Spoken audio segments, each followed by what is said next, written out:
C. Joseph Vijay எனும் நான்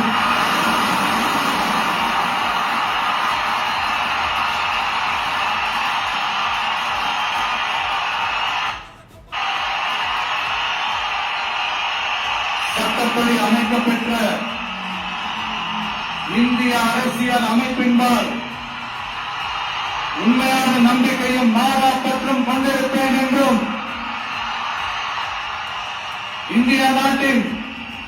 ஒப்பில்லாத முழு முதல் ஆட்சியையும் ஒருமையையும் நிலைநிறுத்துவேன் என்றும்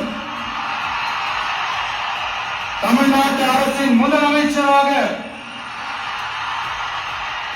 உண்மையாகவும் உளச்சான்றின்படியும் என் கடமைகளை நிறைவேற்றுவேன் என்றும்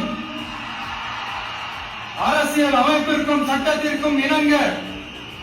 அச்சமும் ஒருதலை சார்பும் இன்றி